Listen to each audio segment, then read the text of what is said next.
Have you ever been completely blindsided by a full blown crisis before you even made it out of bed? I'm Jen, a burnout and vicarious trauma coach, and I most certainly do not have my shit together. A couple days ago, I thought I had an easy morning. No sessions until 10:30. I was doing my usual wake up routine when I glanced at my phone and saw a pile of missed calls and text. I hadn't heard them because my phone stays on do not disturb until 8:30. When I read the first text, my stomach dropped.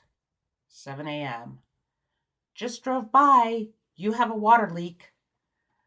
I threw on the first clothes I could grab, ran to the basement to hit the water shutoff valve, and sprinted outside, fully expecting last week's sprinkler repair to be the problem. It wasn't.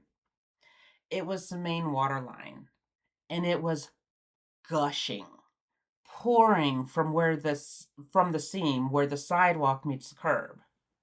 For one idealistic moment, I thought it might be on the town side of the curb stop. But a call to Public Works confirmed the leak was on my side. My problem. It was Friday morning, a holiday weekend, and Father's Day weekend to boot. Just fantastic timing. I called every contractor I could reach. Everyone was booked until at least Tuesday. 5 days minimum with gushing water. So I stopped looking at the whole disaster and asked, what's the next solvable piece? First step, stop the water loss. Aside from the mess, Colorado is under serious water restrictions, and here was all this precious water just flooding into the storm drains. I called Public Works again and asked them to at least come throttle the water.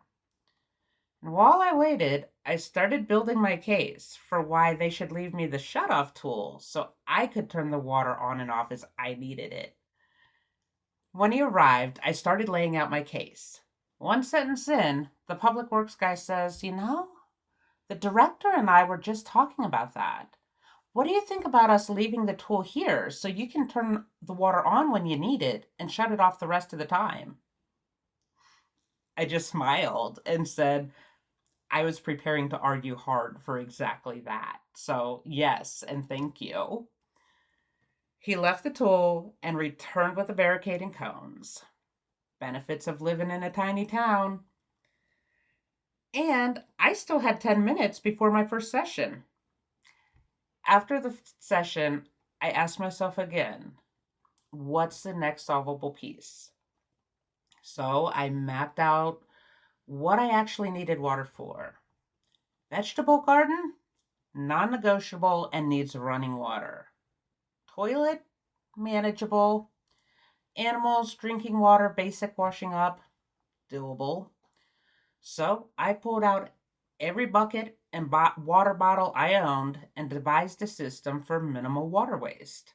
Each morning, I could turn on the water, run the garden drip timer for 15 minutes while I filled everything up, gave the toilet a flush, and then turned the water back off. Problem by problem, the crisis became more manageable. Then I intentionally shifted my focus to what was going well: roof over my head, electricity, air conditioning, water that was mildly inconvenient rather than gone entirely, and then a bit of vanity gratitude that I dyed my hair the night before and showered. I felt my body relax and my mood start to lift. And then came the part that really got me: my neighbors.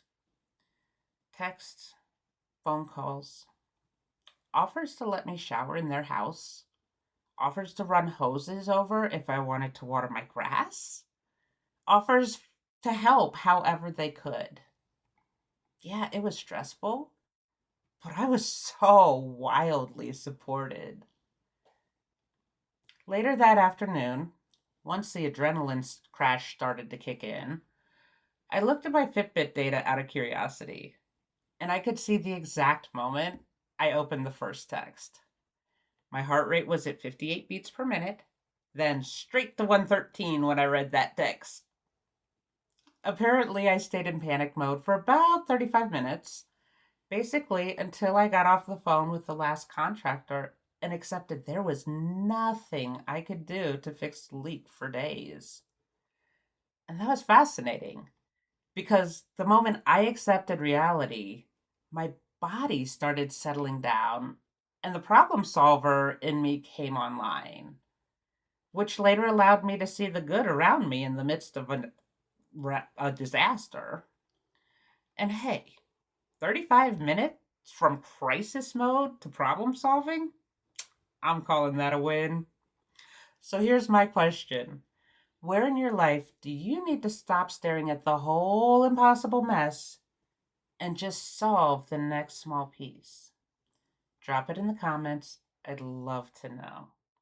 And if you want more stories like this, waterline disasters, tiny town kindness, and reminders that you're more resourceful than you think, give this a like, maybe share it with someone in the middle of a mess, and stick around.